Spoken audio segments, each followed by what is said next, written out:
mu bunafu bwange mu buteesobola bwange mu kwewalula kwange omwo mwemperereza Katonda. Omuntu yenna alinda okubeera perfect okuweereza Katonda weerimba. Waliwo ekika ky'abalokola abalinga Sawulo. Sawulo yanoonya Mukama, yali musajja mulokole, yali musajja mu Yudaaya, yali ava mu kika kya Benyamini, ye mwana wa Yakobo asembayo.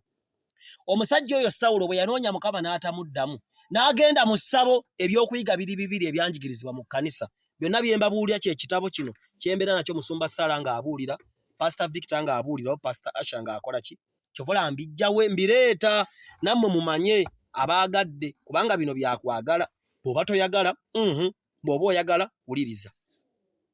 Bano abaali ku Sawulo baamanya batya nti wakyaliyo omulogo. Musumba Sala agamba Sawulo yali yagoba abalogo bonna mu ggwanga. Kitegeeza bano baali bakyagenda mu ssabo, bwe baalaba kabaka ng'asobeddwa be baamugamba nti eri enteeto waliyo omulogo, ne bagenda. Abalokole bangi abakyamizza amakubo gaabwe kubanga banoonyezza Mukama n'ababula. Ate nno ng'ali kumpi awo abadde akyagezesa mitima gyabwe kubanga Mukama atukema n'atugezesa n'atulumya enjala n'ennyonta alabe oba emitima gyaffe ginyweredde ku ye. Naye bw'abulamu eddakiika 2 ng'otagala. Mu bunafu bwange mu kusaba ngezaako bugeza si lw'amaanyi na buyinza wabula olw'Omwoyo Omutukuvu nga Zaakaliya bw'agamba.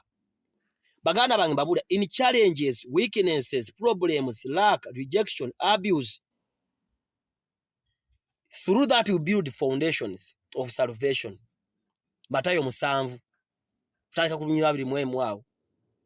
Omusingi nguzimba n'ensi olwazi terusimikamu.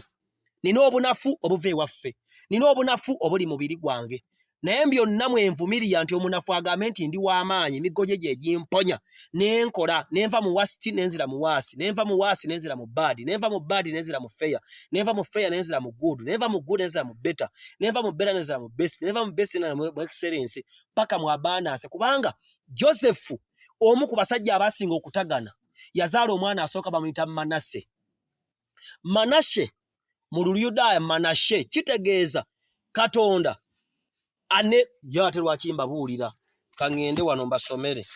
Mujja gamba Dr. T atulimba, nze sibalimba. Tusome wano Genesis 41 ogino olwa 40. Abaana babiri ne bazaalirwa Yusufu omwaka ogw'enjala nga tegunnatuuka. Asenaasi omwana wa Petefali kabona we Boni bye yamuzaalira. Yusufu n'atuumya omubereberye erinnya lye Manase, nti kubanga Mukama neerabizza okutegana kwange n'ennyumba ya kitange yonna. N'owookubiri n'amutuuma erinnya Efulayimu, nti kubanga Katonda yanjaliza mu nsi eyo okubonaabona kwange. Owulira? Kyova olaba kirungi nnyo omulokole okucekinga erinnya lyo kubanga erinnya lyo alikuwa n'amakulu lwaki alikuwadde. Waliwo ensonga lwaki bakutuuma Nannyanzi, waliwo ensonga lwaki bakutuuma Kafeero kubanga ono yamutuuma Manashe. Among many, Katonda neerabizza okutegana kwange. Abraham ne bamutuuma erinnya erina amakulu. Ishmael lina amakulu. Israel lina amakulu. Jerusalem lina amakulu. Joshua lina amakulu. Jeshua lina amakulu. Paul lina amakulu. Peter lina amakulu. Bethlehem lina amakulu. Nze nzimba obulokozi bwange nga ntunuulidde Katonda. Kyova olaba nfisaawo akadde ne nnyingirira ebivumo ka Yesu akatono Musumba Sala kampadde ne nzija ne nkabagamba ennaku n'ebasiikuuka. Tolinda kufuuka mutuukirivu. Tandika leero okuweereza Katonda.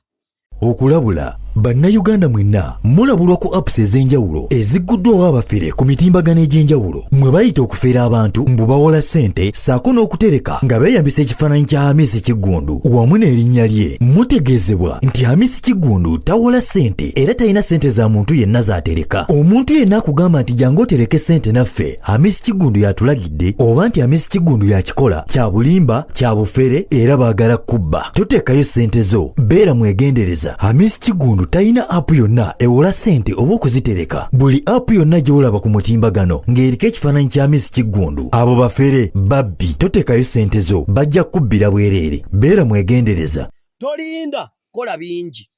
Katonda wa leero kubanga olw'enkya tomanyi oba onaakola ki. Onaabeerawo leero obulamu enkya kufa. Oluvannyuma lw'okufa waliyo omusango, waliyo emiggo. Bwe tugenda maaso wano nga tusoma Abantu abagamba I prayed, I fasted, I gave, but I don't see anything. Ne church nenjivaamu. Muganda wange nkwegayiridde. Damu amaanyi oguma omwoyo. Kwate engule yodde mukwate engabo yodde moyimuke. Oba oli bwerere yimuka. Katonda mulamu ekisaache ekijja paka lwaliva ku ntebe ey'ekisa. Nkasolivaamu obulamu. Kyovola ffe tusabira bafu. Kubanga omuntu aba afudde. Ne bwe musiiba ne bw'aba Yesu abatakyalina buyinza bukyusa kuba Katonda mwesigwa.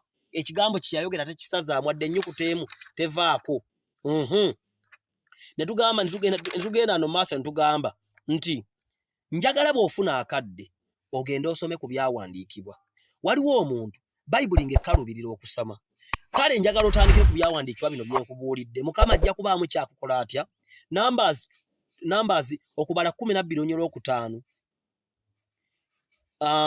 okuva 23:9 okuva 33:9 n'okuva 14:22 olubereberye 35:2 okuva 13:21 Isaiah 19 Revelation okubikkulirwa 3:12 Abefeso 4:11 Abaloma 12:5 Abakolinso ekisooka 12:4 Stand in your calling faithfully kagwake kaguzikire Setaani kawanika omukira enjala kejje kabakuvume towanika Genesis 2:9 Abaleevi 3:11 We all do these things but faith is key. If you do things without faith it's a sin.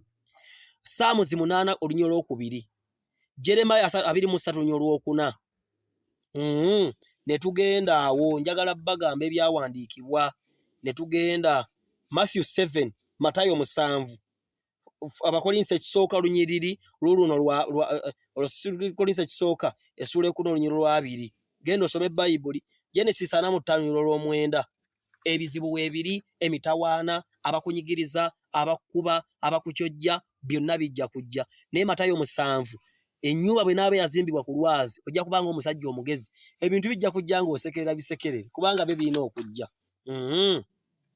biro binyweza omulokole fellowship genda mu church okuŋŋaane ne banno tosiriwazibwa kulimba mu ekkanisa mu mbeera waka Bible study kwata Bible yosome etteeka lyaffe ligamba ku church bw'oba tokola sura 8 bw'oba okola sura 5 okola ennono z'obwa Katonda sente okuwaayo omukono gwo gulina okubanga gukola nga gulwana guba nazo ntalo Mukama ayigiriza emikono gyaffe okulwana okuwaayo kimu eky'ekkumi si kyangu okwenenya Mukama nsaasira obubi bwenkoze obubi bw'abeewaffe obubi bwenkoze obuli mu mutima bwe simanyi obwekwese obw'abamulirwana obw'okumulimo okusaba okusiiba okuyimirira mu butuukirivu standing right okusaddaaka n'okweyawulako omuntu ateyawuddeeko takulaakulana kyovola omukazi bw'azaala bamutwala mu kasenge n'azaalira eyo tazaalira mu kkubo era omuntu bw'azaalira ku kkubo omwana baga mutaka lugendo omukyala babaana okufumbirwa yeeyawulako omuntu bw'aba agenda mu kayu yeeyawula kukiza agenda kukola emirimu egy'enjawulo bw'oba onaakola emirimu egy'enjawulo mu nsi learn how to separate yourself from others go back to church tolwawo kuŋŋaana stop watching online services be with the physical Bible twonoona mu mubiri tetwonoonera ku online oba tetwonoonera mu mwoyo ebibala ebikufiiridde munda bibi nnyo kubanga buli omu alina talenti nga bw'olaba Romans 12:5 buli omu alina talenti beera ne menta alina ekyambalo ekitukuvu beera wansi w'omuntu aliko obuyite aliko ekyambalo ekitaliko mabala bw'obeera wansi w'omuntu omusiru naawe ogenda kubeera musiru mudda 1 Corinthians 14:26 naye mbasiibulira awo mubeere bulungi kana zo bagamba is on the word of God ereeta great results mulamu bw'omwana w'omuntu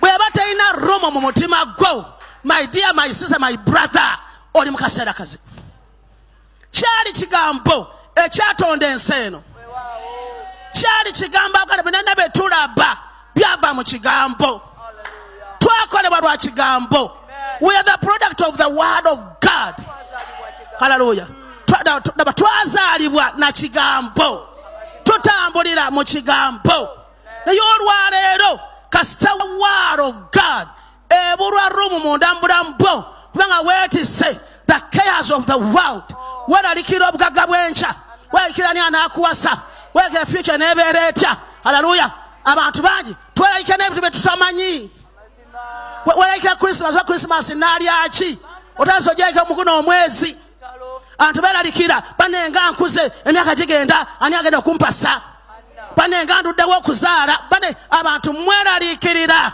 That's why word of God tayina space mu bulamu bwammwe kubanga mubala kyoba olaba tebintu byonna omuntu byafunira bweru wa word of God tebisobola kuwangaala ago mazima genjogera amasengejje baba mugulu ku throne mirako yonna etavudde mu the word of God eyo eri feke.